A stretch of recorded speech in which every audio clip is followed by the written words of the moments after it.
वन्देऽहं श्रीगुरोः श्रीयुगपदकमलं श्रीगुरोन् वैष्णवांश्च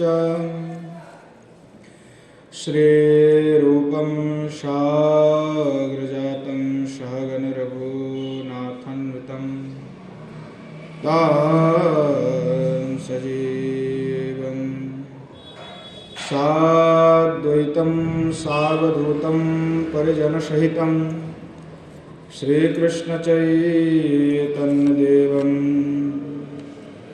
श्रीराधाकृष्णपादं सहगणललिता श्रीविशाखान्वितश्च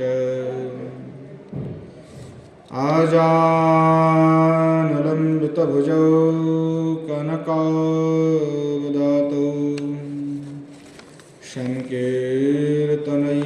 संकीर्तनैकपितरौ कमलायताक्षौ विश्वाम्भरौ द्विजवरौ योगधर्मपालौ वन्दे जगत्प्रियकरौ करुणावतारौ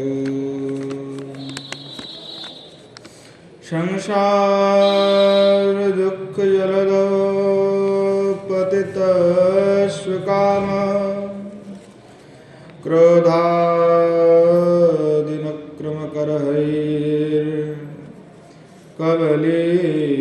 क्रोधादिनक्रमकरहैर्कबलीकृतस्य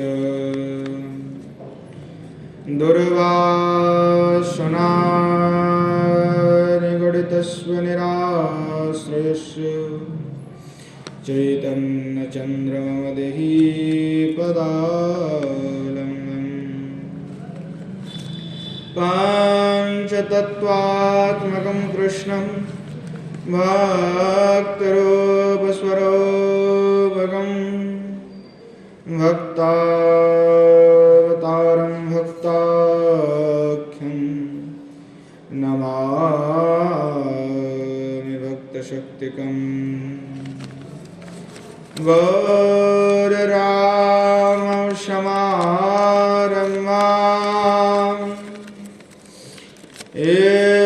ईश्वरिणां च मध्यमाम्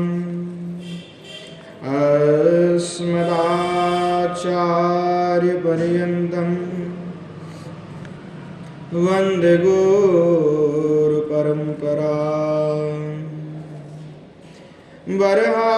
वरहापीडं नटवरवपु कर्णयो कर्णिकारं बिभ्रद्वासः कनककोपुषं वैजयन्तीं च मालाम्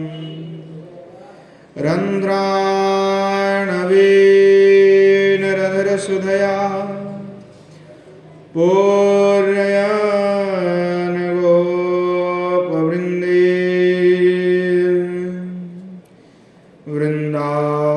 वृन्दारण्यं स्वपदरमणं प्राविशद्गीतकीर्तिः अस्ति सस्त्वरणे करग्रविगलत्कल्पप्रसूनाप्लुतम् वस्तो प्रस्तुतवेणुनादलहरी निर्वाण निर्व्याकुलम् स्रस्तनिबद्धने विविलसद् गोपिसहस्रावृतम् हस्तन्यास्तनतापवर्गमखिल द्वारं किशोराकृतिः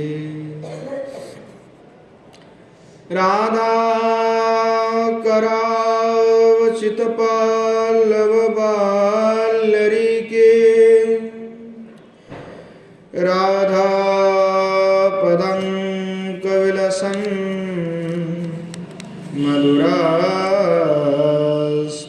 के। राधा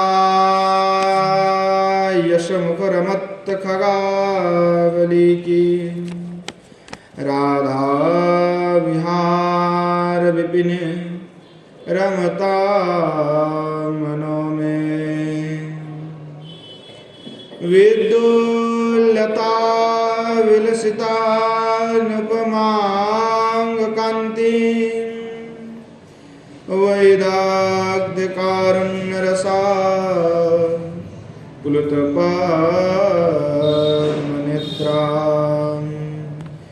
वृंदावन नव निकुंज रसिक तृष्णा। राधां विना किमपि तात्तमहं न जाने। श्रीमद्भागवतं नौमि यस्यैकस्य प्रसादतः। अज्ञातानपि जानाति सर्वगमानपि। वृषारूढाममाकन्तं सोममीश सदा शिवं। हरिनामरसन्मत्तं नौमि गोपीश्वरं हरम्। नारायणं नमस्कृत्य नरं चैव नरोत्तमं। देवीं सरस्वतीं व्यासं ततो जयमुदीरये। श्रीरूपं साग्रजं वन्दे रघुनाथं कृपामयं। श्रीजीवं भट्टजोगं च सज्जन सुखदायकम्। येषां सहज स्निग्धानां पादरेणुमभीक्ष्णसः। सर्वविघ्नविनाशाय शिरसा धारयाम्यहम्। वृन्द्यायै तुलसी देव्यै प्रियायै केशवस्य च। कृष्णभक्तिप्रदे देवी सत्यवती नमो नमः। वाञ्छकल्पतरुभ्यश्च कृपा सिन्धुभ्यैव च। पतितानं पावनेभ्यो वैष्णवेभ्यो नमो नमः। हरे कृष्ण कृष्ण कृष्ण हरे हरे। हरे राम राम राम हरे हरे। श्रीमन महाप्रभु की जय। श्री युगल सरकार की जय। श्री कुशल बिहारी भगवान की जय।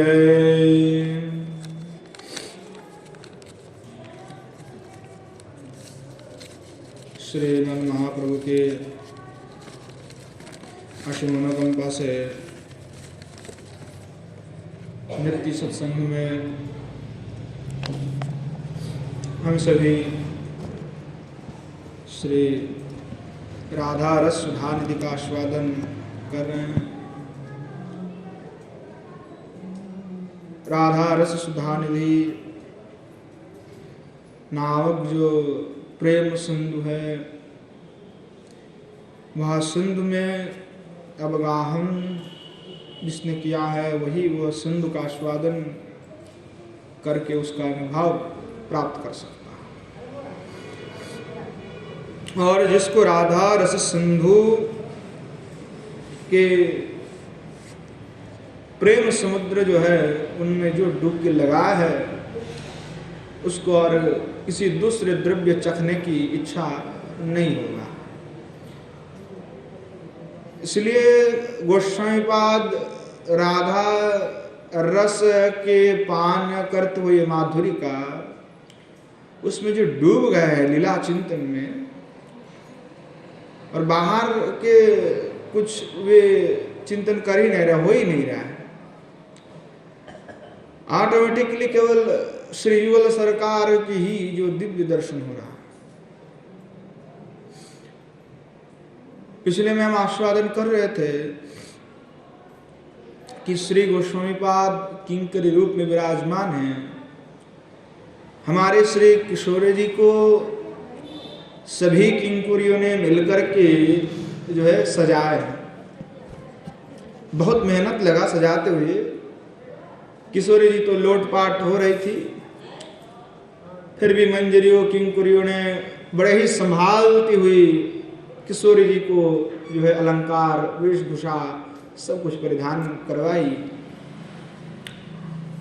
और इसी में श्री भगवान भी अति उत्कट तीव्रता से राधा राधा कह करके वंशी वादन करने लगे।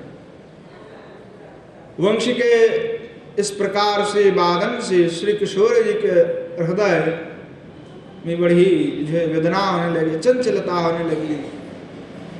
उत्कट वेदना की कब श्री श्याम सुंदर से मैं मिल पाऊंगी, कब मेरा मिलन होगा श्री श्याम सुंदर से।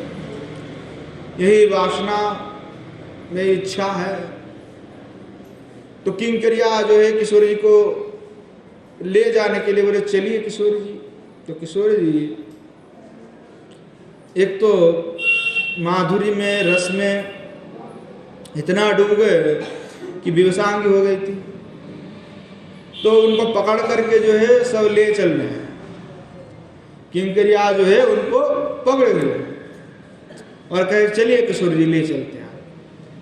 तो किशोर जी तो चल पड़ी। तो क्या होगा तो बता रहे हैं, गोस्वामीपाद लिख रहे हैं क्या है कि गोस्वामीपाद का रह करके लीला का स्फुरन होता है। तो लीला का स्फुरन होता है तो स्फुरन के जो आस्वादन है वो आस्वादन बहुत विचित्र होता है।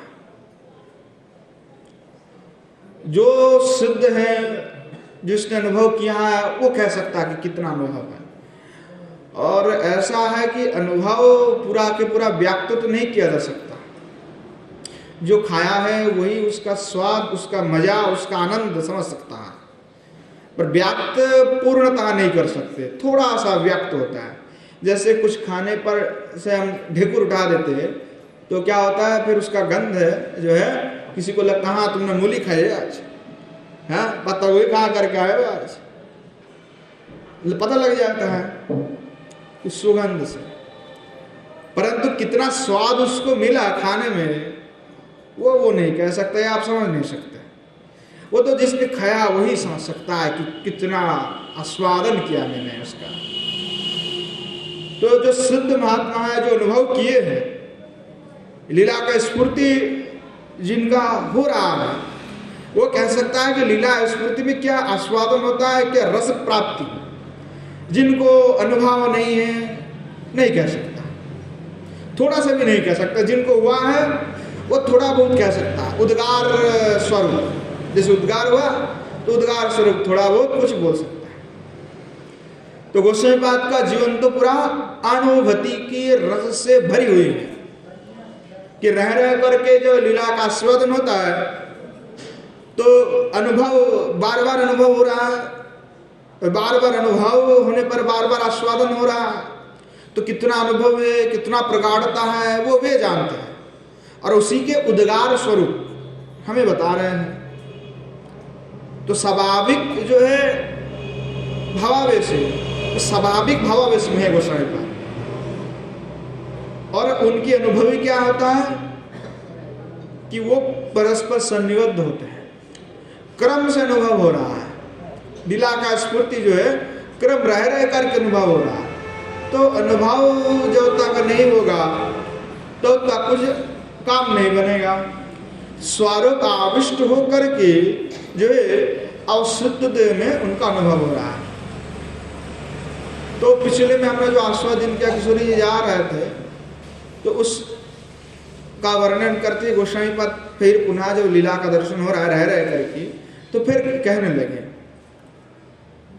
श्री राधिके सुरतरंगिणी दिव्य केली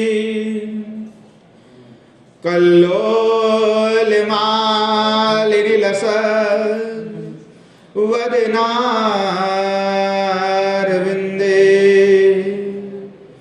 श्यामामृताम्बुनिदिशां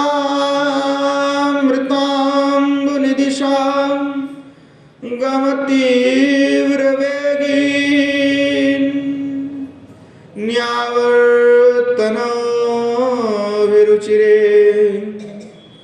मम सन्निधेहि।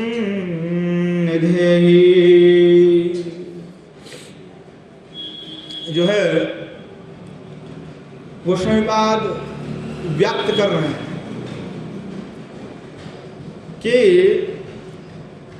कह रहे हैं, संक्षेप में ही कह रहे हैं और उसका विस्तारित तो व्याख्या हम करेंगे। गोस्वामीपाद कहने लगे कि हे राधिके,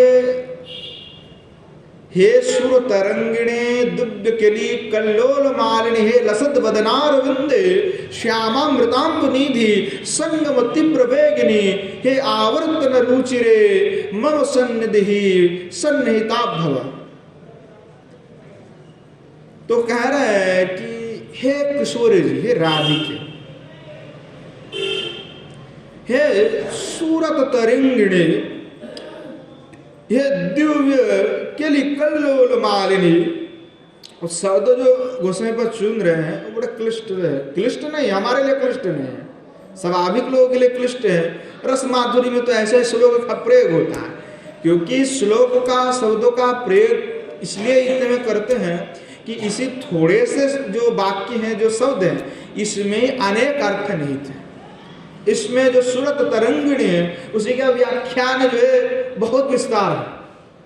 थोड़ा सा शब्द कि अल्पक्षर में ही जो है कहना चाहते हैं, नहीं तो ग्रंथ विस्तार हो जाएगा अधिक, तो अल्पक्षर में ही उसको छुपा के रखते हैं। और जो रसिक है उसको निकाले, उसको आस्वादन करे, तो थोड़े थोड़े अक्षर में ही जो है कहने लगे कि हे सुर तरंगिणी, हे दिव्य केली कल्लोल मालिनी, ये लसत बदनारविंदे, हे श्यामामृत सागर संग अर्थ तीव्र भगवती, हे किशोर जी, हे आवरण रुचि भी आप मेरे सन्निहित हो। अब इसका जो है तात्पर्य क्या है? तो जब वंशी भगवान बजाए हैं तो भगवान की वंशी से भुवन त्रिभुवन आकर्षित हो जाता है। और आज तो श्री भगवान विशेष रूप से श्री राधा के चित्त को आकर्षण करने के लिए वंशी बजा रहे हैं। तो राधा चित्ताकर्षक वंशी का वादन श्री श्याम सुंदर कर रहे हैं, और उस अनिर्वचनीय आकर्षण है। भाई कैसा आकर्षण है? क्योंकि मोह नहीं है, तो इसीलिए कहा अनिर्वचनीय आकर्षण है, जिसका निर्वाचन हम नहीं कर सकते। इसीलिए जीव ब्रह्म का संबंध क्या है, उस पर अनेक आचार्य ने अनेक कुछ किए, पर सभी दंड से भरे हुए हैं। पर श्रीमन महाप्रभु का ने आकर के कह दिया वो अचिंत्य है, क्योंकि वो हमारे दिमाग की भावना के बाहर है।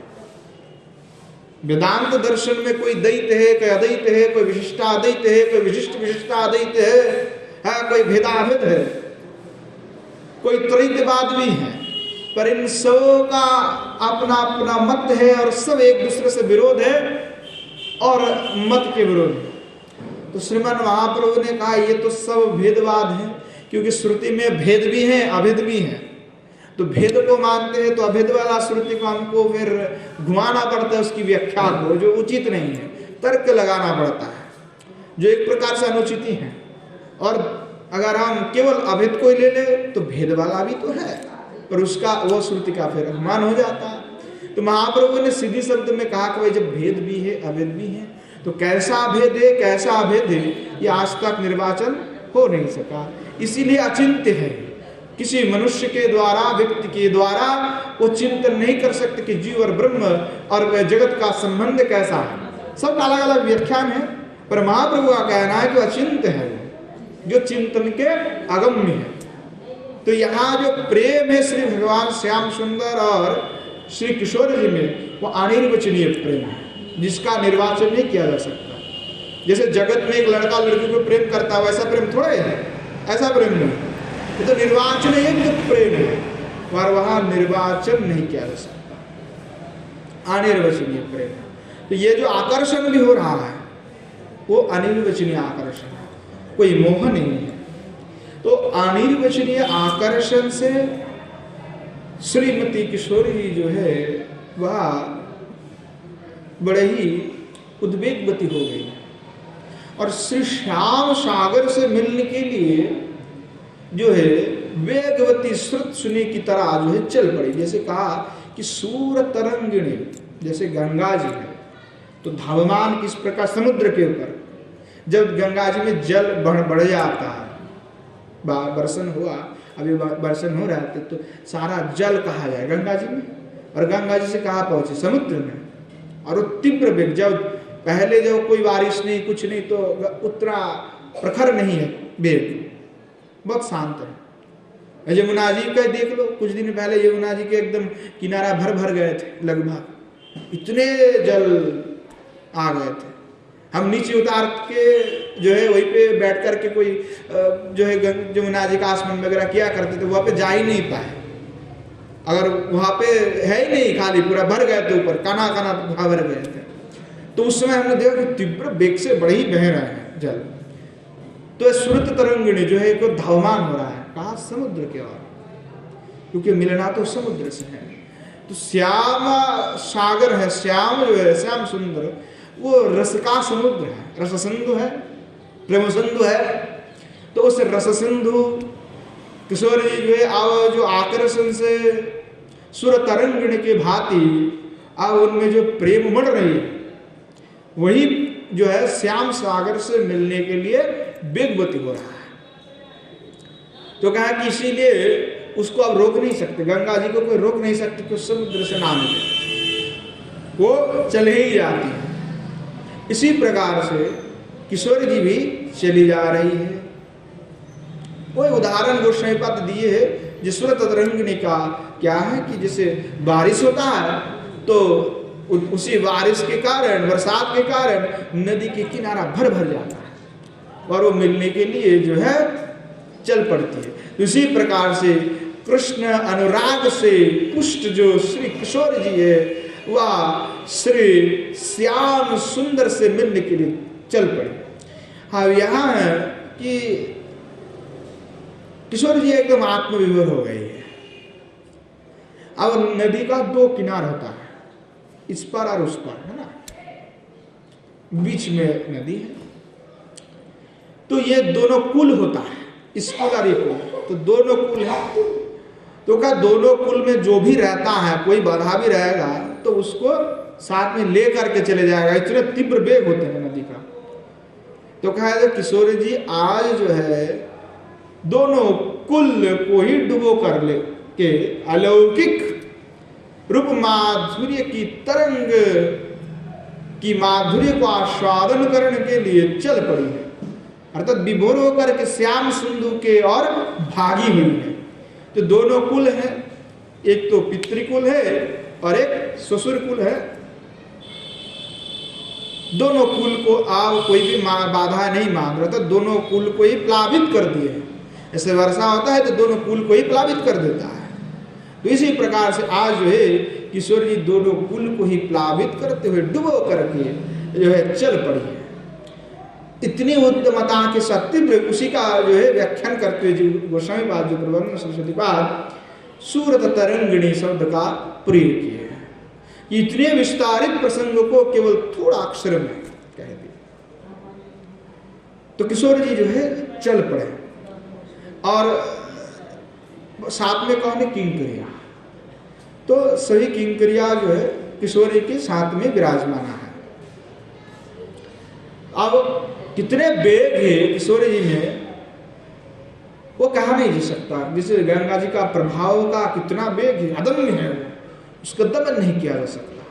वैसे आदम्य शक्ति से किशोर जी आज भरी हुई है। अर्थात अभिसार करने के लिए मार्ग में आने वाले सभी बाधाएं विपत्ति सबको पददलित करते हुए श्री श्याम सुंदर की अनुराग में किशोर जी चल पड़ी। अर्थात श्याम अनुराग में सभी समस्तो धर्म का जलांजलि दे करके उन्मादिनी की तरह श्री किशोर जी आज चल पढ़िए। तो किशोर जी का जो ये विशाल गमन है, ये कंकर कंटकपूर्ण वन से ग्रस्त है। ऐसा नहीं कि बहुत आसानी से चले जाएंगे, कांटों से कंकरों से भरी हुई मार्ग है। तो कवि विद्यापति जी गायन करते हैं किस प्रकार से कंटक और कंकर युक्त वन में बनते हुए भी किशोर जी चल पड़ेंगे। आज विद्यापति गा रहे हैं, नवो अनुरागिनी राधा किछु नहीं मानो ए बाधा, एकोली करल पयान पंथ विपथ नहीं मान, तेजल मणिमय हारो कुचो कुचो मान ए भारो, कर संचे कंकण मुदरी पंथ ही तेजल सागरी, मणिमय मंजीर पाए दूर ही तेजी चली जाए, जामिनी घोर आधियार मन मत हिया उजियार, बिघिनी विथार लो बाट प्रेम को आयुध काट, विद्यापति मति जान ओई छना है रयान। बड़ा अद्भुत विद्यापति ने वर्णन किए। श्रीमन महाप्रभु जो है जब राधा भाव में विभोर हो जाते तो विद्यापति चंडीदास के ही पदावली का महाप्रभु गायन किया करते थे। बड़ा अद्भुत है। बोले नव अनुरागिनी राधा, और किशोर जी का अनुराग कैसा है तो नए है और नित्य प्रतिक्षणाति नव है। किशोर जी का अनुराग पुराना नहीं, नए नए है, नव अनुरागिनी राधा। और इतने अनुराग की प्रबल वेग है, किछु नहीं मानवे बाधा, कोई भी बाधा अब किशोर जी नहीं मानते। एकोली कोरिलो पयानो पथो भी पथो नहीं मान। किशोर जी कितने उद्यम है, किंकरी आकर तो धीरे लेके चल रही थी तो किंकरी को छोड़ करके अकेला ही चलने लगी जल्दी जल्दी। कहे पंथ भी पथ, अब ये शॉर्टकट पकड़ रहे किशोर जी। तो किस पथ है कि विपथ है कि मार्ग में कांटो है कि कंकड़ है पत्थर है क्या है, कुछ नहीं दिख रहे। अब तो उनको चलना है, जल्दी श्याम सुंदर से मिलना है, तो कुछ देख नहीं रहे हैं। तेजलो मणिमय हारो कुछ कुछ मान भारो। अब जो मणिमय हार है वो इतने द्रुतता से चल रही थी कि गिर गए, तो उसको किशोर जी पुनः दोबारा नहीं उठा रहे हैं। किंकरिया पीछे से आ रहे थे तो वो उठा रहे हैं कि कुछ छूट गया तो किशोर जी का मणिमय हार तो उठा ले रहे। पर किशोर जी को आज मणिमय हार के प्रति कोई ध्यान नहीं है। ऊंचो कुछ मान है भार, वह किशोर जी तो एकदम भार है, उनका शरीर जो है बड़े भारी है, हट्टा कट्टा है किशोर जी। तो बोले कि ऊंची कुछ भार है, तो कभी ऊपर गिरना उठ रहा है, टेढ़े मेढ़े रास्ता से चल रहे किशोर जी। तो बोले आज बड़े भार है किशोर जी को, तो बोले दिक्कत भी हो रहा है, फिर मान नहीं रहा है कुछ भी। बोले करे संच कंकण मोदरी पंथ तेजल सागरी मणिमय घोर आदियार मन मत ही उजियार। कि कह रहे कि किशोर जी की जो श्री पदारविंद में जो मणिमय जो अंगूठा है, अंगूठी पहनते ना अंगुली में, तो उसमें मणि लगे हुए हैं। अब मणि लगे हुए तो उसकी तेज जो है, उसकी तेज से जो मार्ग प्रकाशित हो रहे हैं। तो इसीलिए वो किशोर जी वो चल रही है तो मार्ग को प्रकाशित करते हुए चल रहे हैं। और बोले कि भाई आओ, किशोर जी भाग चल पड़ी है एकदम पूरा द्रुतता के साथ। तो पीछे पीछे जो है सखिया आज दौड़ रही है, किशोर जी मानो आज दौड़ रही है इतने जल्दी। और किंकरिया भी क्या करती, किशोर जी जिस मार्ग में चलती है तो किंकरियों को भी उसी मार्ग में चलना पड़े, पता नहीं क्या छोड़ जाए किशोर जी क्या। तो बोले कि देखो दूर ही तेजी चली जाए। किशोर जी जो है नुपुर भी परिधान किए हुए हैं, तो नुपुर परिधान किए पर नुपुर भी गिर पड़ रहे हैं। अब इतने द्रुतता के साथ चलेगी तो हो सकता है कि जो नुपुर पहनी हुई थी तो खुल जाएगी, द्रुतता के साथ चल रही है। तो नुपुर भी खोल गई। तो कहा कि भाई किशोर जी का नुपुर भी गिर गई, तो किशोर जी देख नहीं रहे यार, वो तो पीछे पीछे जो दौड़ किंकरिया है वो तो संग्रह करते करते आ रहे हैं, क्योंकि किशोर जी तो अप्रेम पगले हो गए,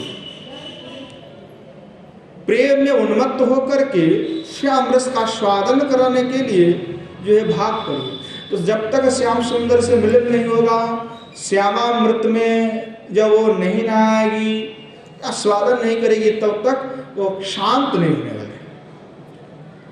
तो क्या जामिनी घोर आधियार, अर्थात जो जामिनी अर्थात जो रात्रि काल है, अभी रात्रि काल क्या है, तो घोर अंधेरा है। अब तो पूरा दिखाई पड़ता है, लाइट है, सब कुछ दिखाई पड़ रहा है। अब वैसा तो था नहीं, पूरा सब अंधेरा है। बोले घोर जामिनी, घोर अंधेरा है, घोर यानी बहुत तगड़ा, जैसा अमावस्या की रात हो ऐसे अंधेरा लग रहा है। तो बोले घोर अंधेरा है। और बोले मनमथो हिया उजियार, बीघिनी बिथारलो बाटो, प्रेम के आयुध काटो। कहने लगे कि किशोरी तो अब मनमत हो गए, साक्षात जो मनमत भगवान है, मदन को भी मथित करने वाले, उनके लिए किशोरी की हिया में अब प्रेम उमड़ रहे हैं, बड़े ही विस्तार से तीव्रता से। तो श्याम सागर में मिलने के लिए किशोरी जी चल पड़े। उसी का वर्णना करते विद्यार्थी लिख रहा, क्या क्या अद्भुत है किशोर जी का आगमन, कि उनकी चलन में, उनकी तीव्रता में रस व्याप्त, रस गिर रहा, रस व्याप्त। और चलने का जो माधुरी है सखिया, जो आस्वादन किशोर जी का, कितनी मादकता है, कितनी आवेश है श्याम के प्रति, किस प्रकार से किशोर जी धावित हो रहे हैं आज। तो किशोर जी ऐसे चल पड़ी तो सखिया जो है पीछे पीछे भाग रही है, किंकरिया भी। तो किशोर जी का जो कह रहा है कि राधिके का, श्री राधिके इसलिए कहा गया जो कृष्ण आराधने तत्पर, कृष्ण आराधन में जो तत्पर है, कृष्ण मण वासना पूर्णयति जा, सा राधिका, कृष्ण की मन वासनाओं को जो पूर्ण करती हैं वो राधिका है। इसीलिए कहा कि गोस्वामी श्री राधिकेषु तरंगिणे दुप्युक्केली, कविराज गोस्वामी बाद लिखे हैं, कृष्ण वांछा पूर्ति रूप करे आराधने, अतएव राधिका नाम पुराने बाखाने। कृष्ण का, श्री श्याम सुंदर का मन वांछाओं को पूर्ण करती है, इसीलिए श्री किशोर जी का नाम श्री राधिक है। और इसलिए पुराण आदि शास्त्र में उनको राधा शब्द से ही कहा गया। और अभिसार के लिए तो किशोर जी श्रेष्ठ है। जितने भी गोपियां, किसी से भी भगवान का काम निर्वापन नहीं होते, इसीलिए जयदेव ने लिखा, शतकोटि गोपिते नहाय काम निर्वापन। शतकोटि गोपियों में भी श्री भगवान का काम निर्वापन नहीं होता है, वे सुख प्राप्त नहीं कर सकते। किशोर के बिना सब व्यर्थ हैं। तो किशोर जी में जो तीव्रता है, उत्कट प्रेम है, उसका वर्णन करते हैं कि किशोर जी जब चल रही है तो कंटक भरे हुए मार्ग हैं।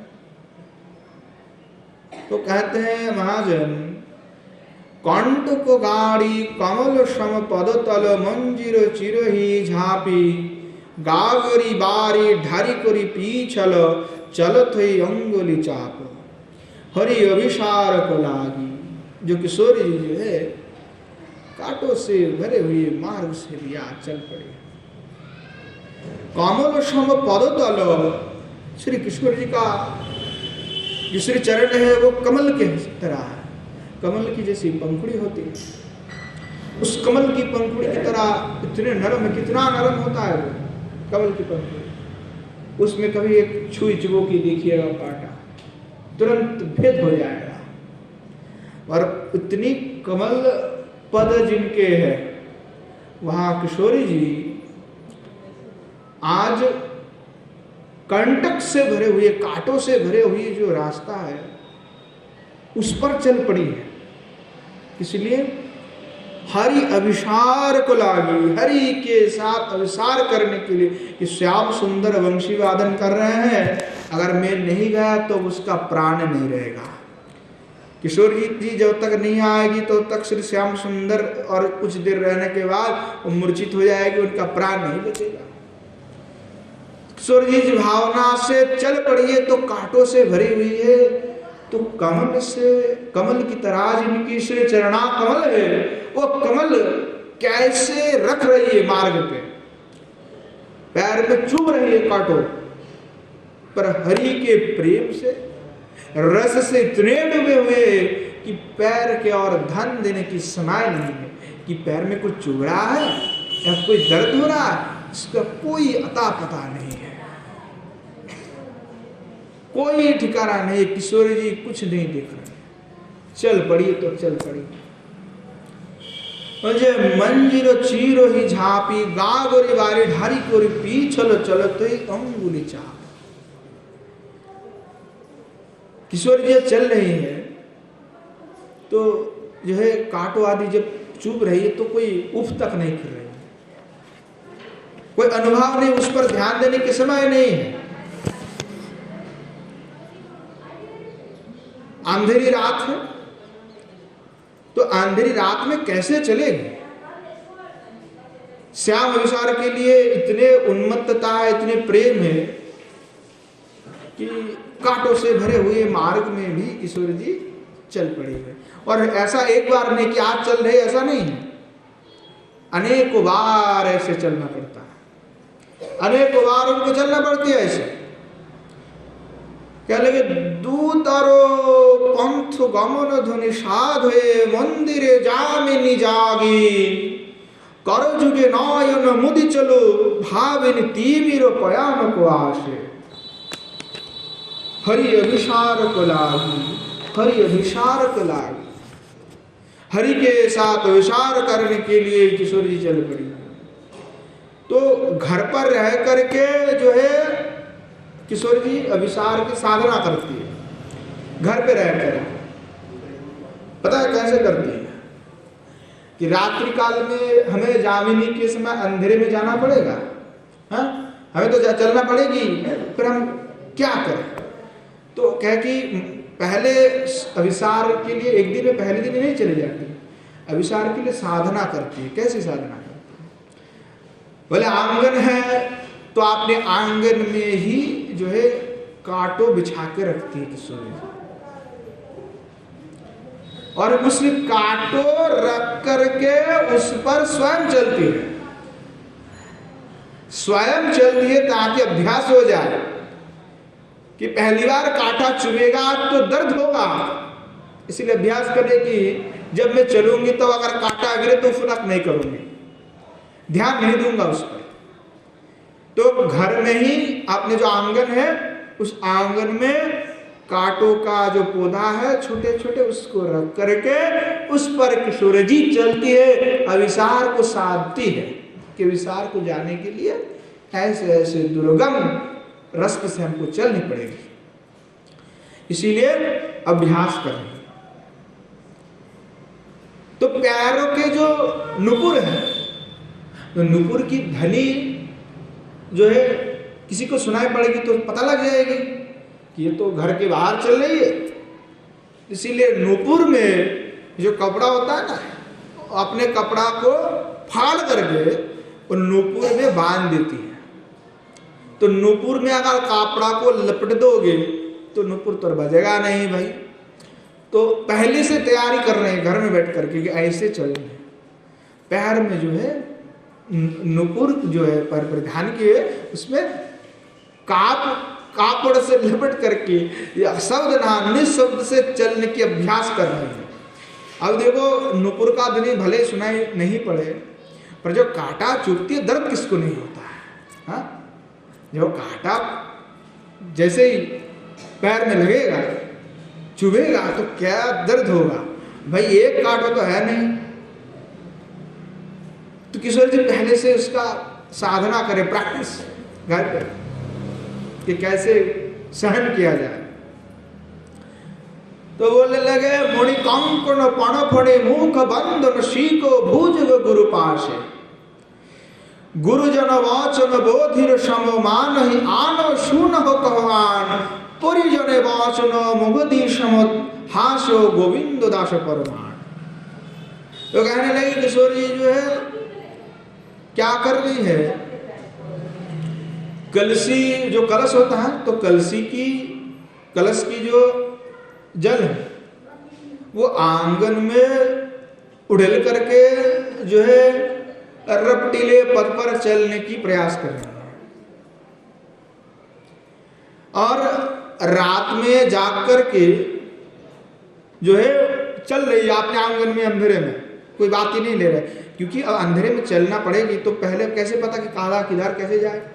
तो जैसे अंधेरा जैसे अंधा होता है तो अंधे लोग कैसे चलते हैं, वो कुछ देख मतलब उसकी स्पर्श से अनुभव करता है किधर क्या है इधर क्या है कैसे चला है। तो अंधेरे में किशोर जी जो है स्वयं जो है कांटों से बिछाए हुए हैं, पैर में अपना नुपुर में कपड़ा बांधी हुई है और रात्रि में जागती हुई कि सब सो गई है, जटिला कुटिला सब सो गई हैं, तब उठ करके किशोर जी अपने आंगन में ही जो है चलती है इसलिए कि ताकि हमें अभ्यास हो जाए कि जब अभिसार के लिए हमें जाना हो तब कुछ समस्या ना उत्पन्न हो जाए। कितनी प्रेम है, कितनी माधुरी है, कितना प्रेम है, हमें तो दुख होता है ऐसे, हमें इस पर माधुरी नहीं दिखता। जो किशोर जी की श्री चरण में कांटो गिरती तो हमें तो दर्द होता है, चाहे भाले किशोर जी को दर्द ना हो, दुख उनको ना हो, वो तो कृष्ण प्रेम में डूबे हुए हैं। पर हमारे किशोर जी की श्री चरण कमल की पंखुड़ी की तरह है। और जो सोचता हूं मैं उस पंखुड़ी का कमल कांटों में गिरेगा तो कितना दर्द होगा, कितना चुभेगा। हमारे ऐसे ही जो पैर होते हैं, तल होता है, बड़े सख्त होते हैं, मजबूत, इतने आसानी से नहीं, कम कोड़े से तो कोई दिक्कत नहीं होती है। कभी कभी छोटे मोटे कांटा से भी कोई दिक्कत नहीं है, दर्द नहीं होता। पर स्वयं कभी परीक्षा करे, अचानक कभी कांटों लग जाए तब तो ठीक है, पर स्वयं कैसे परीक्षा कर रही है, क्या अद्भुत है, क्या कृष्ण प्रेम है। इसलिए कहा जो कृष्ण प्रेम करते उसको कांटों से भरे हुए मार्ग पर चलना पड़ता है। श्याम सुंदर से जो प्रेम करते हैं उनको कांटों से भरे हुए मार्ग से चलना पड़ता है। इसीलिए योगेंद्र मुनिंद्र बैठ करके ध्यान लगाते हैं, वो कांटों पर नहीं चलते, इसलिए वो दौड़ने पर भी नहीं मिलते। पर ये सब कांटों पर चलते हैं इसलिए इनको मिल जाते हैं। और ऐसा नहीं मुनिंद्र जैसे तपस्या में लगे हुए, ये भी साधना कर रही है कांटों पे चलने की। और यह पे मुनिंद्र योगेंद्र तो बैठ करके बस तपस्या करते, इनको ना जने संसार की सबको संभालते हुए कलंक भी लेना पड़ती है, सबको धोखा दे करके रात्रि में जाना पड़ता है। ऐसा योगेंद्र मुनिंद्र को नहीं करना पड़ता। योगेंद्र मुनिंद्र तो अपने व्यवस्था ध्यान में बैठे हुए और कुछ नहीं। पर यहाँ जो कृष्ण प्रेमी है उनके लिए तो हर रोज ही कंटक से भरे हुए मार्ग में चलना पड़ता है। इसीलिए योगेंद्र मुनिंद्र से भी ये कृष्ण प्रेमी श्रेष्ठ है। योगेंद्र मुनिंद्र उनके सामने कुछ नहीं। तो हमें तो दर्द होता है, विराग दुख होता है कि किस प्रकार से जब रखेगी पैर तो कितने चुभेगी और कितने दर्द होगी किशोर जी को। मन से थोड़ा हृदय से सोचिए उसको, अनुभव क्या होता है। दुख के सिवाय कुछ नहीं मिलता, मुझे तो नहीं मिला। आप किसी को हो सकता है प्रसन्नता मिले, पर मुझे तो सिवाय दुख और कुछ यहाँ पे नहीं दिखता। किस प्रकार के कृष्ण प्रेम है और उसका परीक्षण भी कर रहे हैं नित्य। तो क्या कर रही कि आंगन पे ही रात्रि में जाग करके दूर तक चलती है कि जब मैं अभिसार के लिए गमन करूंगी तो रुक तो नहीं जाऊंगी, कि कुछ देर जाकर के मैं रुक गया तब तो नहीं होगा। इसीलिए दूर तक आना जाना करती है रात के अंधेरों। और कहते हैं, कह रहा है कि हाथों से जो है आंखें को ढक लेते हैं।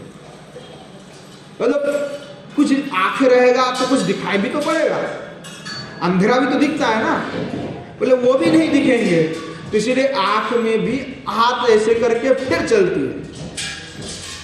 दोनों आंख में हाथ को लगा लेती है और ऐसे रख करके कांटों से भरे हुए आंगन में वो चलती है किशोरी जी कि आंख भी अंधा है, इससे भी कुछ ना दिखाई पड़े हुए।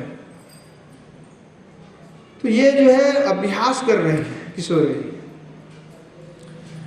तो कह रहा है कि देखो अंधेरे में चलोगे तो कोई प्राणी आ सकता है, सर्प तो भाई जंगल है तो सर्प का आना तो एकदम पक्का है कि सर्प आएगा।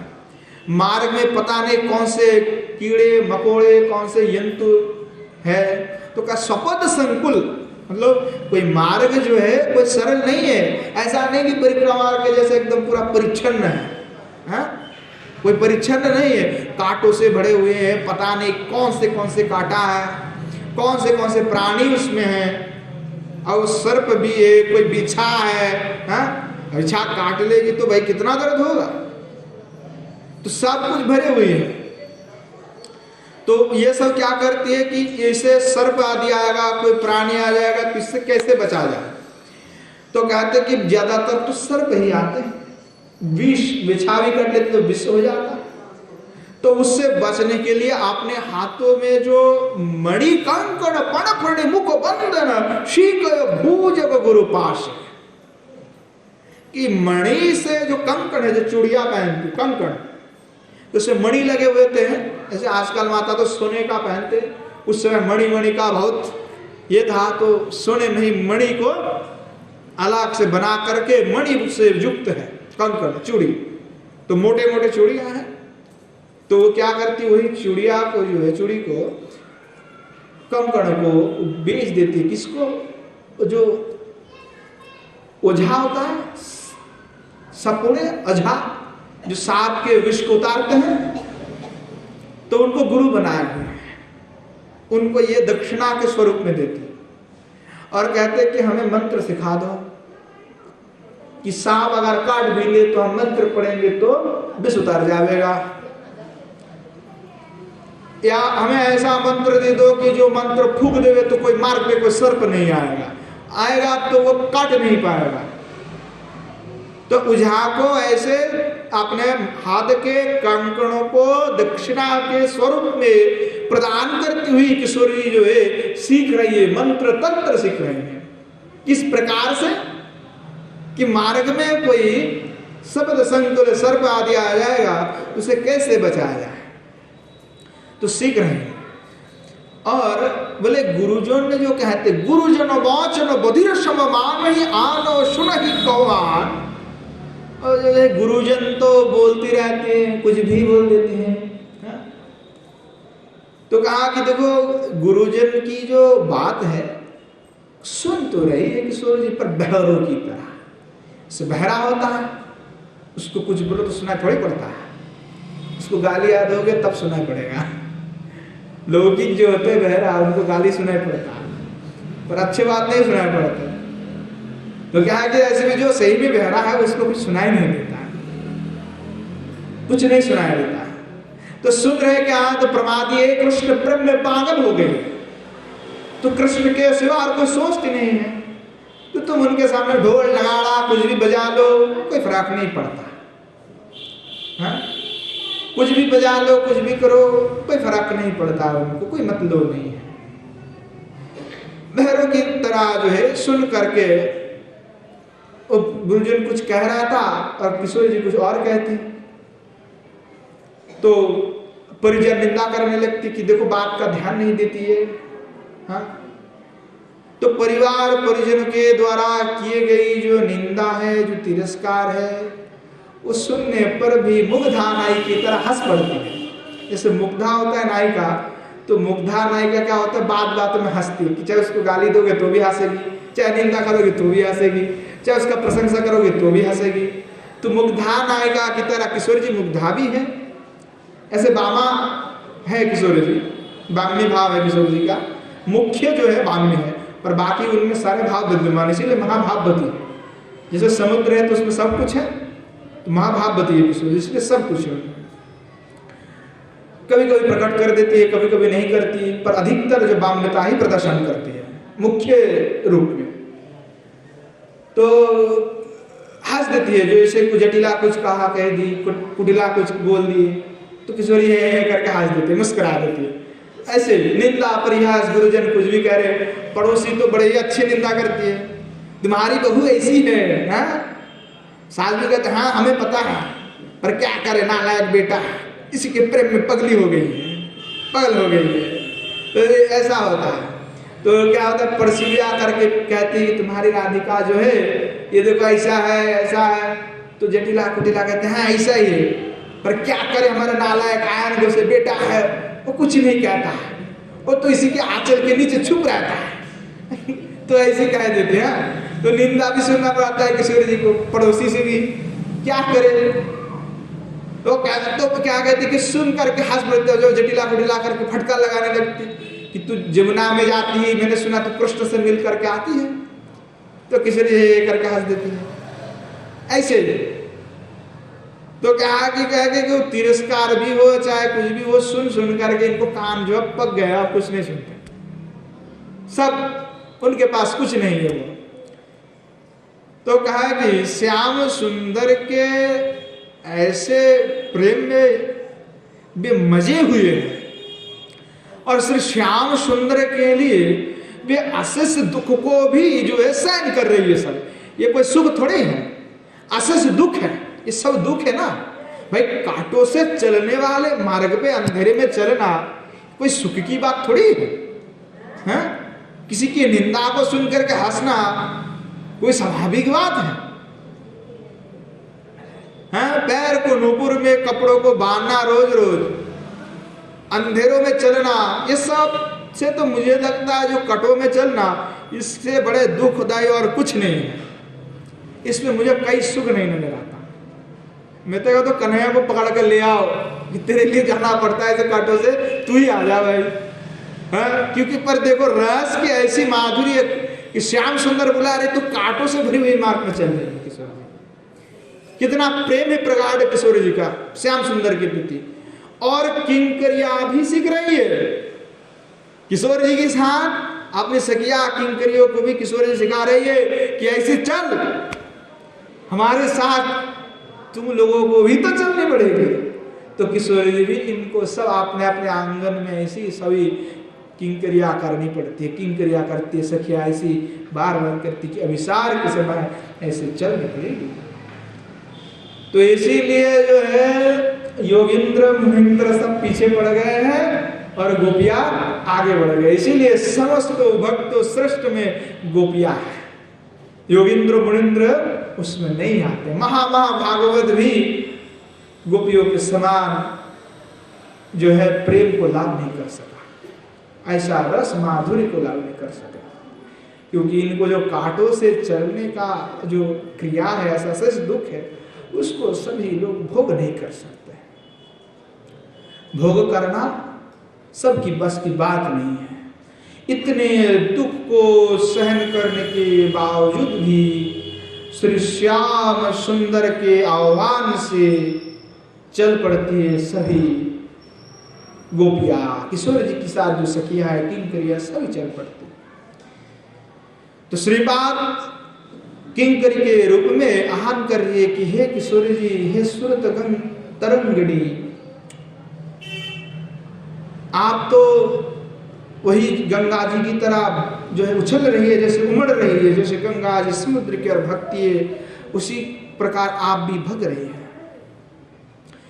तो कहते महाजन कहते श्याम रूप जागोए मरो में किबा निशी किबा दिशी शयो ने सपने, कि चाहे शयन हो, चाहे सपन हो, चाहे दिवा हो, चाहे निशी हो, चाहे जागृत हो, चाहे सुसुप्ति हो, सारे दशा में श्याम का ही रूप का दर्शन कर रहे, उस श्याम के सिवाय और कुछ नहीं, मन में कुछ नहीं, अंतर में केवल श्याम रूप का ही दर्शन हो रहा है। श्याम रूप में एकदम मुग्धवती हो करके श्याम सिंधु में डूबी हुई है। तो श्याम रूप श्याम सुंदर के साथ मिलने के लिए विचार अर्थ में जो है गमन कर रहे हैं। तो ये दौड़ दौड़ती जा रही है तीव्रता के साथ। तो श्रीपाद कहने लगे किशोर जी आप तो अभी तीव्र वेग से उच्छ्वासित हो गए। उसी का वर्णन जो है यहाँ पे कर रहे हैं कि हे राधिके श्री राधिके सुरत दिव्य तरंगिणी। तो यहाँ बड़े अद्भुत हैं। और फिर कहने लगे कि यहाँ किशोर जी को जो है अकेला नहीं चल रही, इसलिए कंटक भरी हुई मार्ग से जो चलने की अनुभव है अथवा मार्ग में जो चल रही है सभी किंकरियां चल रही है किशोर जी के साथ। तो क्या प्रियो सहो चोरी संगे सेवन को रिबो रंगे। आपने प्रियो जो सहचरी है, सहचरी किसको कहते हैं कि सहचरतेति सहचरी, जो साथ में चरण करते हैं नित्य हर समय को सहचरी। और किमकरी का बहुत सरल अर्थ है किम करो तीति किम करी, क्या करो क्या सेवा करो क्या सेवा करो, जो प्रार्थना करते हो किंकरियां। और मंजरी क्या होता है जिसके मन में नित्य श्री किशोर जी के लिए प्रेम भावना हो, विपुल प्रेम हो, सेवा का भाव हो, तो वो मंजरी है जिसकी मन में केवल किशोर जी विराजमान है और कुछ नहीं। तो ये किंकरिया सहचरिया मंजरिया जो है सबके साथ में किशोर जी जो है चलती है। तो इस सभी को जो है किंकरिया जो है उनको ऐसे शक्तियां सामर्थ्य देते हैं कि चलिए चलिए चलिए, उनको आगे बढ़ाते हैं। कांटों से भरे हुए मार्ग में अकेला नहीं चलती, सबको लेकर के चलती है। किशोर जी आगे आगे भागती है तो किंकरिया पीछे पीछे सहचरिया सखिया दौड़ती है। तो कहने लगे हे लसत बदनार बंदी, कि जैसे गंगा में प्रस्फुटित कमल ने अपने गंध से मधुकर का मन प्राण को आकर्षित करके गंगा के वक्ष में ही आलोकित करती विराजती है, वैसे ही आपकी देहरूपी जो सुवर्ण नाल है अर्थात पद्म की नाल जैसा है, तो बोले सुवर्ण नाल पर तुम्हारा जो श्री मुख है वो कमल के सदृश है। तुम्हारा देह क्या है तो पद्मनाल है, और तुम्हारे श्री मुखारविंद क्या है तो कमल पुष्प है। तो गंगा जी में कमल खिले हुए हैं, तो कमल की सुगंध से जो है उनके आसपास में क्या आ जाता है भौरा, मधुकर जो है आकर्षित होकर के आ जाते हैं, दूर दूर से आकर्षित होकर सुगंध से। जब वायु बह रहा है तो उसकी सुगंध से जब सुगंध दूर में गया तो भौरा मधु पीने के लिए सब आने लगे। तो कहने लगे आपकी बदन कमल का जो सौंदर्य है, जो माधुर्य है, उस सौरभ के आस्वादन करने के लिए, उस सौरभ को पान करने के लिए श्री मधुसूदन श्याम सुंदर भगवान का मन प्राण जो है आकुल हो उठते हैं। श्री रूप गोस्वामी पाद ने कहा कि श्री किशोर जी का ऐसा रूप माधुर्य है जिसकी वर्णना करना संभव ही नहीं है। चाहे मैं किसी भी उदाहरण दे दूं, किसी भी प्रकार के किसी के साथ तुलना कर दूं, तो किशोर जी का रूप माधुरी का बदन माधुरी का वर्णना करा संभव नहीं है। तो कहा कि फिर भी हम कुछ उदाहरण दे करके उसको प्रयास करके उसकी संभव तो पूर्णता नहीं है, फिर भी किंचित मात्र स्वादन हो जाए तो बहुत बड़ी बात है।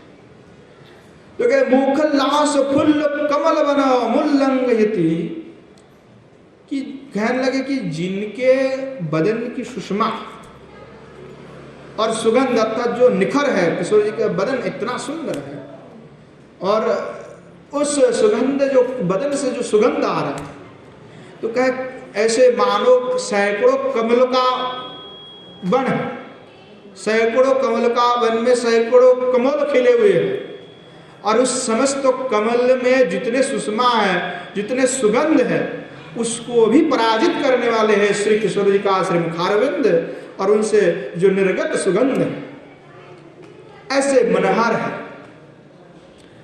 तो कहने लगे ऐसे लिए गंगा में जैसे आवृत होता है, वैसे ही आप में ही यह भौरा जो है आवृत होते हैं। तो कहा कि माधव जो श्याम सुंदर है वह उसी गंगा जी में चक्कर लगाते हैं, अतः श्री किशोर जी में ही लगे रहते, किशोरी का बदन कमल का आस्वादन करने में लगे होते हैं। तो कहने लगे कि श्यामामृतांब निधि में किशोर जी गमन करने के लिए तीव्र वेगवती हुई है।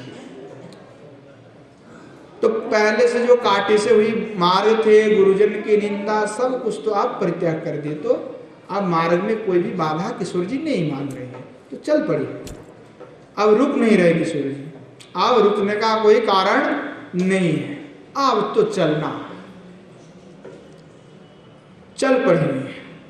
तो सखिया मंजरिया सभी किशोर जी की सेवा में लगी हुई हैं। श्याम सुंदर के जो अद्भुत वेणुनाद है, उस वेणुनाद के प्रबल आकर्षण से उन्मादिनी की तरह तूफान की भांति किशोर जी चली जा रही है और दीग विदीग पात सब कुछ भूल चुकी है। किंकरी पीछे से पुकार रही है, किशोर जी भाग रही है तो किंकरिया जो है पीछे से पुकार रही है कि मम सन्निधि, हे राधे, हे किशोर जी, पथ पर इतनी तीव्र वेग से चलना उचित नहीं है। वन की जो रास्ता है वो ऊंच नीच है, कंकर से भरे हुए, कांटों से भरे हुए, थोड़ा सा धीरे चलिए, धीरे चलिए, आपकी जो श्री चरण कमल है उस कमल में चोट लग जाएगा, पैर में चोट लग जाएगी। किशोर जी थोड़ी सी धीरे चलिए, मम सन्निधि, किशोर जी मेरे पास है ना, मैं आ रहा हूं, रुकिए रुकिए रुकिए, आइए आइए, ऐसे कहने लगे। सखिया जो मंजरिया, इनके हृदय तो तप्त हो रहा है। जो किशोर जी चल रही थी प्रवेग से, तो किंकरी इतने प्रेमी हैं कि किंकरी के पैर में जो कांटा चुभ रहे वो उसके पर ध्यान नहीं है, उनका ध्यान ये है कि किशोर जी को चुभ रही है। और किशोर जी की पैर में जो कंकड़ पड़ रही है, जो चुभ रहे, उसका अनुभव सभी किंकरियों को हो रही है। सभी किंकरियों में अद्भुत रूप से वो अनुभव हो रहे, उनके हृदय में जो है संताप हो रहा है कि किशोर जी कितने कष्ट हो रहा है किशोर जी। तो किशोर जी एक बार नहीं, हजारों बार ऐसी करती है। एक बार ऐसा हुआ कि श्री गोस्वामी पाद वर्णन करते हैं, किशोर जी श्याम सुंदर को इतने प्रेम करते हैं। श्याम सुंदर जो है गोवर्धन के ऊपर चढ़ करके गैया चराते हैं। तो गर्मी के समय है, ग्रीष्म ऋतु है,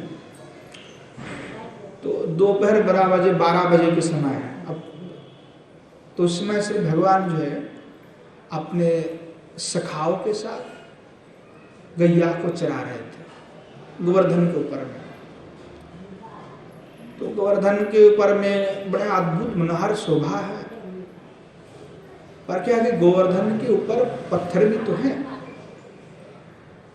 तो श्री भगवान जो है दूर में सखाओं के साथ विराजमान होकर के गैया चला रहे थे।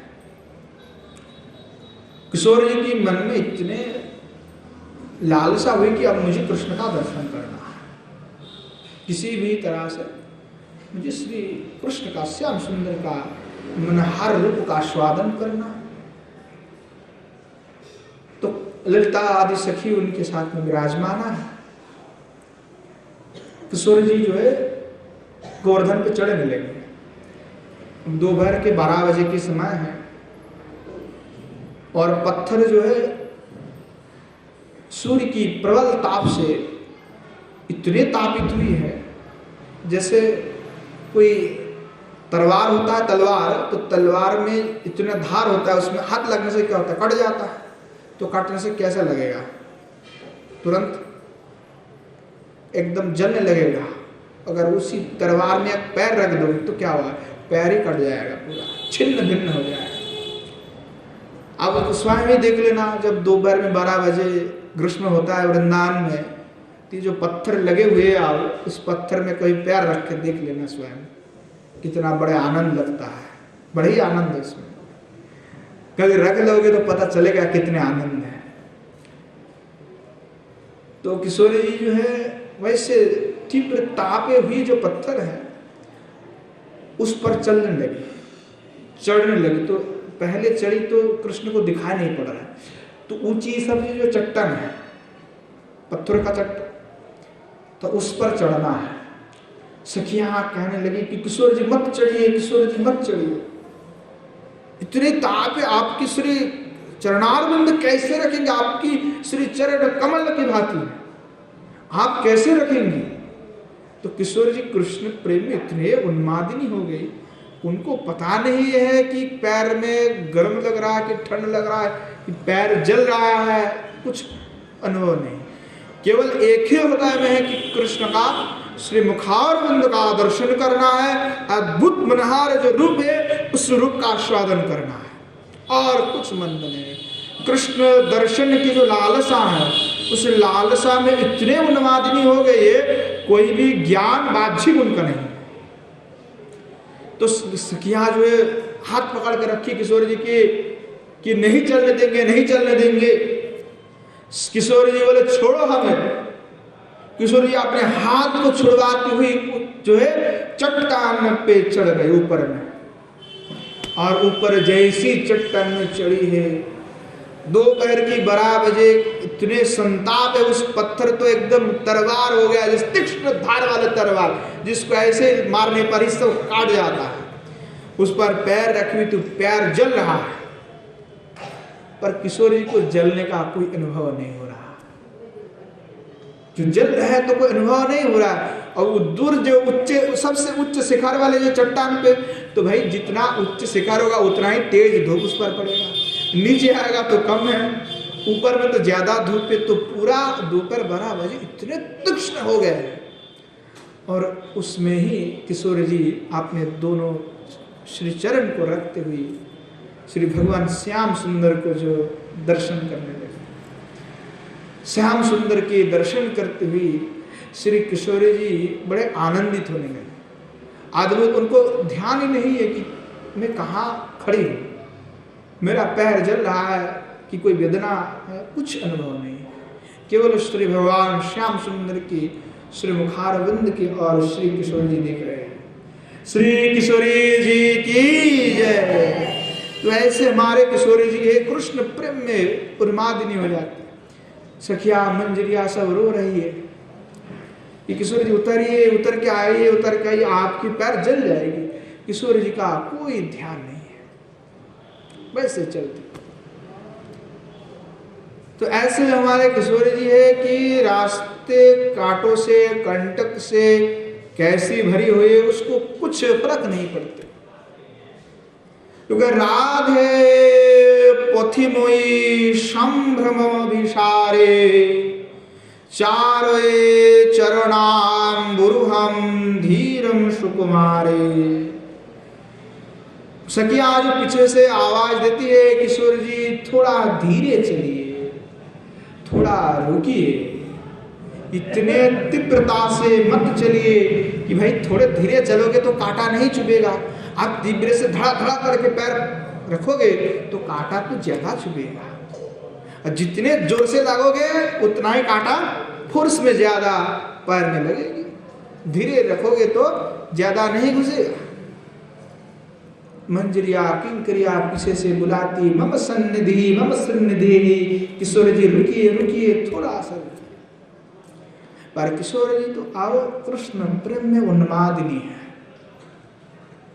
विवादिनी है, तीव्र वेग है, अब नहीं रुकने वाले, किसी की बात नहीं मानने वाले किशोर जी। तो सखिया जो पीछे से कहती किशोर जी आपकी मृदुल शरण में कुछ हो जाएगी तो फिर अभिसार तो नहीं हो पाएगी, फिर आप अभिसार के लिए नहीं जा पाएंगे। तो कहते हैं किंकरिया रूप में जो गोस्वामी पाद कि किशोर जी मैं तो पीछे हूँ, मैं पीछे पड़ गई हूँ क्योंकि आपकी जो तीव्र वेग है उस तीव्र वेग के साथ मैं नहीं चल सकती। किशोर जी आप जिस प्रकार से तीव्र वेग से चल रही है वैसे मेरे लिए चलना वो संभव नहीं है। हे किशोर जी तुम मुझको लेकर के चलो। किंकरिया कह रही किशोर जी रुकियो रुकियो, मोते भी ले चलियो, कि हमें भी तो ले चलो। मम सन्निधि कह करके जो अनिष्ट हो जाए कि मार्ग में चलते चलते ऊंचे नीचे, मतलब पैर में मानो मच आ गया, मचका लग गया, तो फिर क्या करेगी? फिर तो और पैर नहीं हिला पाएगी, चल नहीं पाएगी। पैर में मोच आ गई तो कहती कि किशोर जी रुको जरा, मम सन्निधि, अरे हमको तो लेके चलो, थोड़ा साथ में ही चलते। पर किशोर जी थोड़ी रुकने वाले। तो किशोर जी क्या करती, तीव्र वेग से तो चलती है, पर थोड़ा सा वेगवती, थोड़ा वेग को कमा लेती है। जब बहुत देर से जो चल रही थी, उस वेग को किंचित शांत कर लेती है। ऐसा नहीं है कि पूरा शांत कर ले, किंचित शांत कर लेती है, क्योंकि उनका सखी किंकरियों के प्रति जो प्रेम है, उस प्रेम के कारण किंचित जो है वेग को वो कम कर लेती, पर चलती बहुत द्रुत में वेग में। तो यहाँ किशोर जी की जो तीव्र वेग है, उस तीव्र वेग को देख करके बड़े सभी किंकरिया मंजरिया जो है बड़े अद्भुत रूप से देखते रहते किशोर जी किस प्रकार के प्रेम उनमें विराजमान, कृष्ण रस माधुरी का पान करने का क्या अद्भुत उनमें तीव्रता है, तृष्णा है। तो किशोर जी को यह कह करके कहते कि हम तो चल नहीं सकते किशोर जी, तो हमारे पर करुणा कर दीजिए, हम तो नहीं चल सकते, इसलिए हमारे पर करुणा कर दीजिए। किंकरिया कहने लगती है। तो कहने लगे श्री गोस्वामीपाद पुनः, सत प्रेम सिंधु मकरंद रसो धारा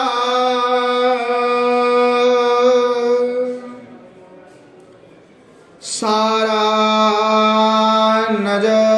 नजस्रमभितः श्रवदा श्रुतेषु श्रीराधिके तब कदा चरणारविंदं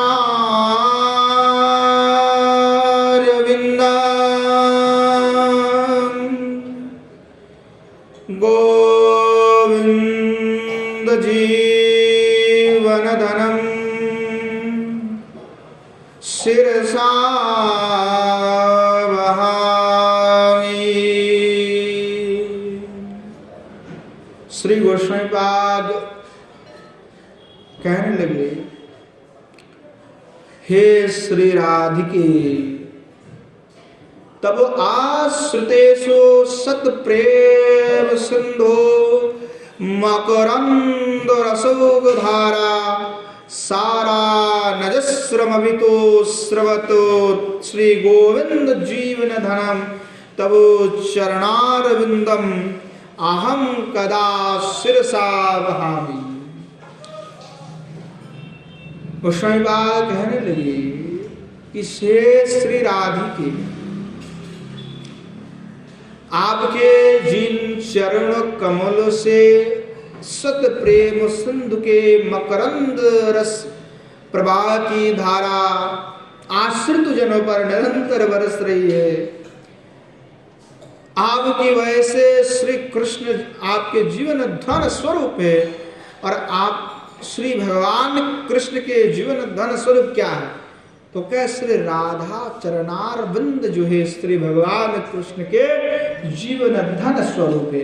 इसीलिए भगवान आपने श्री किशोर जी का चरणारविंद को अपने वक्षस्थल पे धारण किए हुए हैं, और वक्षस्थल में जो किशोर जी का चरण धारण करते हैं तो कौस्तुभ मणि, श्रीवत्स चिन्ह, भृगवद चिन्ह सब कुछ जो है व्यर्थ हो जाता है। उनको भी परास्त करके श्री किशोर जी किसी शरणारविंद में जो आलता है उस सब में लग जाता है। आलता की प्रभाव से ये सारे चिन्ह का जो ज्योति है, जो दिव्यता, सब खत्म करके किशोर जी की आलता ही शोभायमान हो जाता है श्री हरि के वक्ष पे।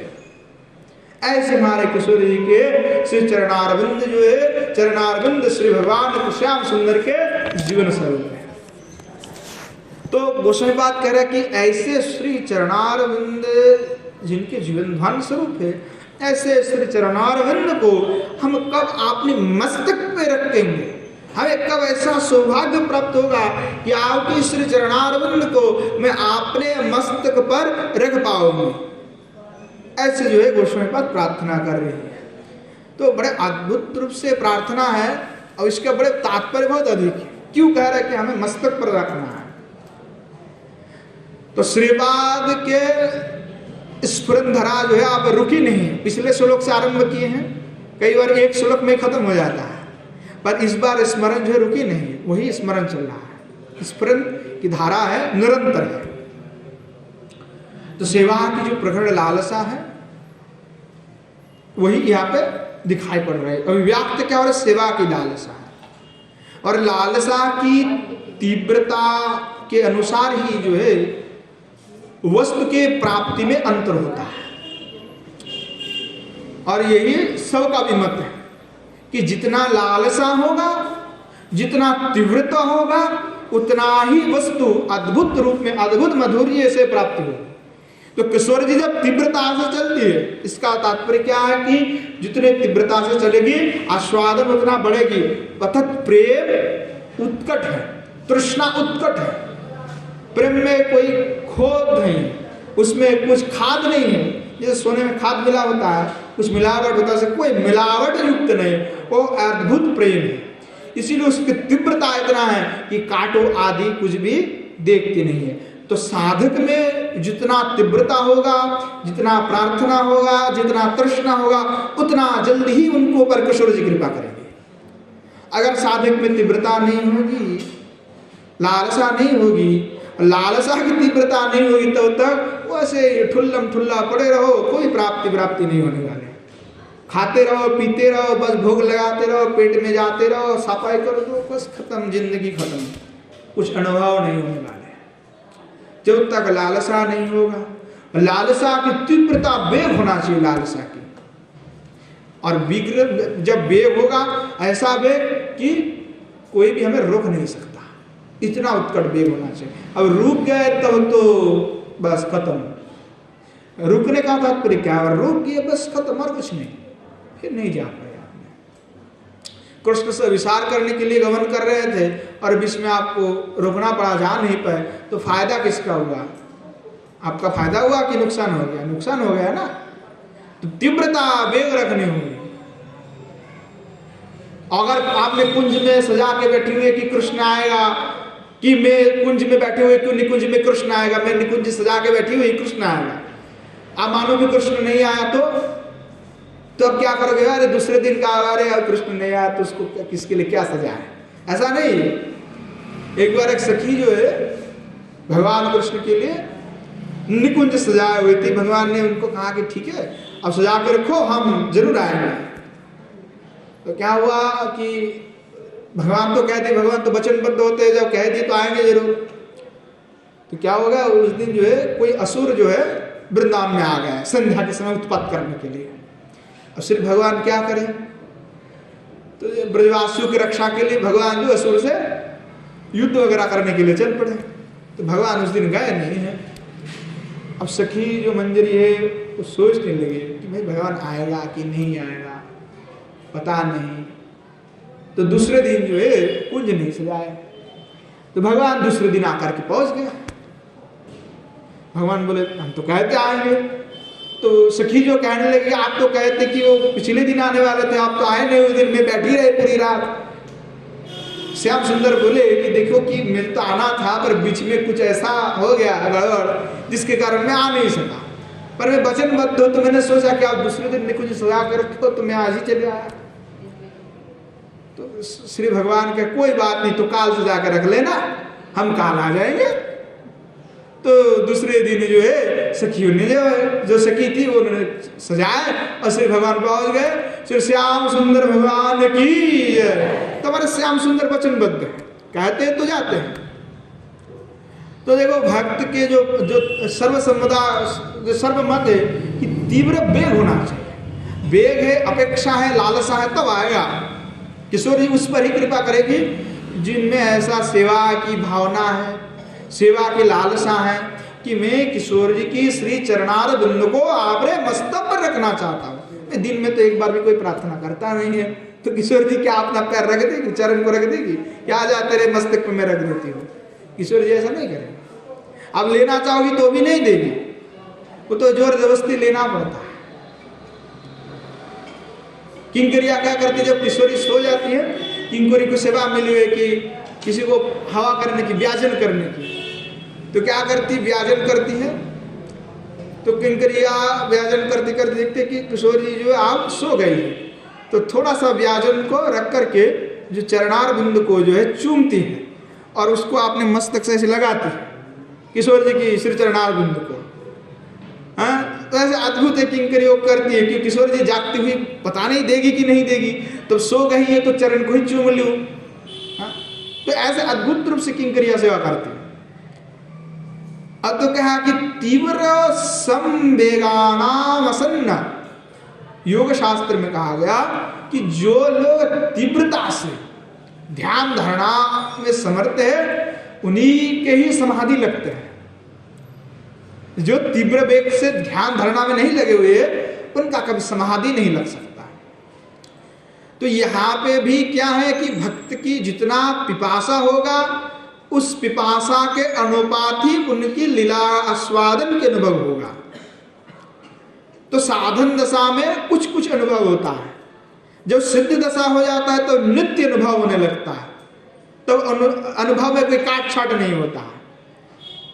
अनुभव आस्वादन की क्षमता जो है वो बढ़ जाता है, धीरे धीरे नित्य हो जाते हैं लोग।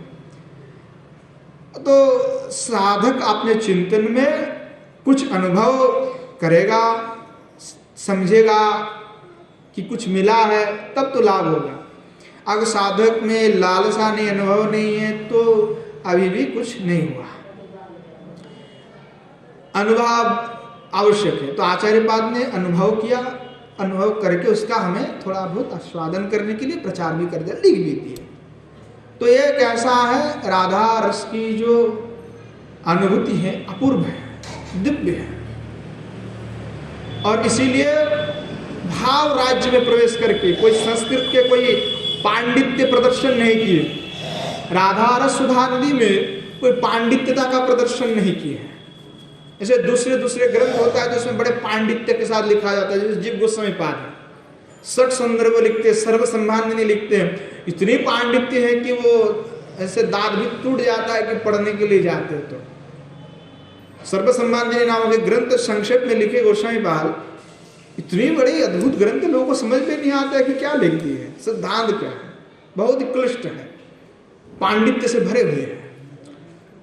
पर यहाँ पे भाव राज्य में डूबे हैं, तो रस की बात कर रहे हैं, भाव राज्य की बात कर रहे हैं, भावुक हो चुके हैं।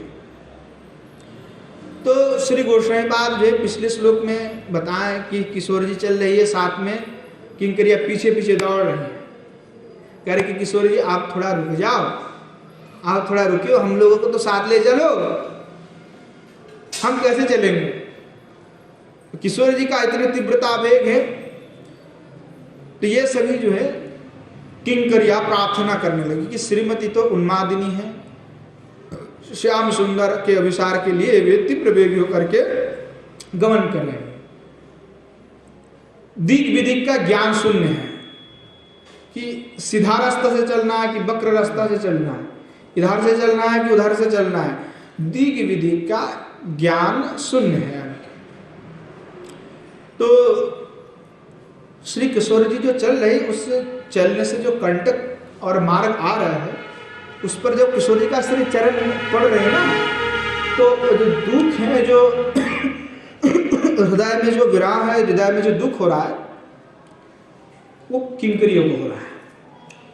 इसलिए श्रीपाद गोस्वामी पाद जो है अभी लिख रहे हैं कि आप राधा चरण की जो महिमा कह करके कह रहे कि मैं मस्तक पर रखना चाहती हो। उसके कहने की तात्पर्य जो किशोर जी चल रही है, तो किंकरी विराह से, दुख से हृदय इतने दुखी है, कातर हो उठी है। उनके हृदय में पीड़ा हो रही है कि किशोर जी किस प्रकार से कांटों में पैर रख रहे हैं। देखो स्वयं को भी जो है कांटों उनके पैर में भी गिर रहे हैं, पर इससे दुख हो रहा है कि किशोरी जी हमारे, काश किशोरी जी हमारे पीछे चलती, किशोरी जी हमारे साथ चलती या तो पीछे चलती, तो कांटों पहले हमारे पैर में लगते।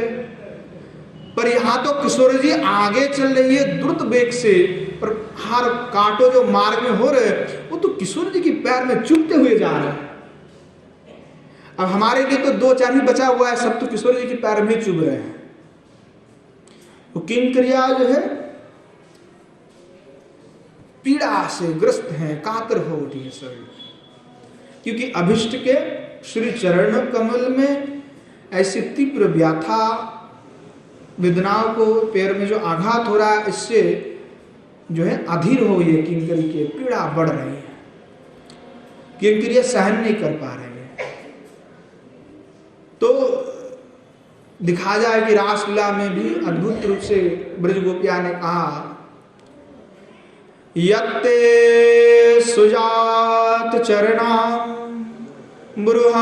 ब्रूहांस्तनेषु भीतः शनै प्रियदधिमहि कर्कशेषु तेनाटवीमटसित्याव्यात् तेन किंसि कुरुपादिभिर्भ्रमतिधीर्भवदायुषं नः।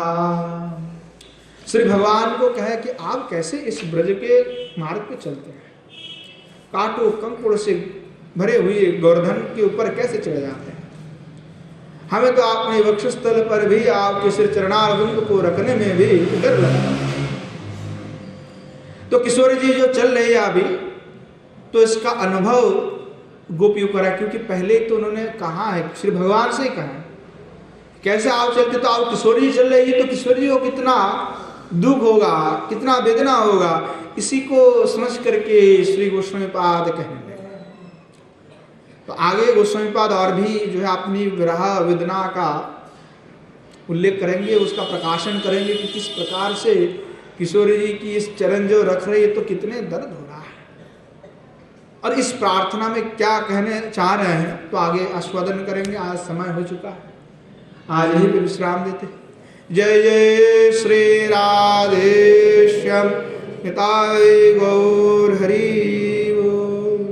श्रीमन महाप्रभु की जय, श्रीमन महाप्रभु के समस्त पार्षद वृंद की जय, श्री नवद्वीप धाम की जय, श्री युगल सरकार की जय, उनके समस्त पार्षद वृंद की जय, श्री गिरिराज गोवर्धन की जय, श्री यमुना मैया की जय, श्री वृंदावन धाम की जय, श्री प्रभुनंद सरस्वती पाद की जय, श्री राधा रस सुधा निधि की जय, आज की हरि कथा की जय, समस्त संत वैष्णव भक्त वृंद की जय, आवन आवन गुरु गोविंद की जय। जय जय श्री राधेश्याम निताय गौर हरि।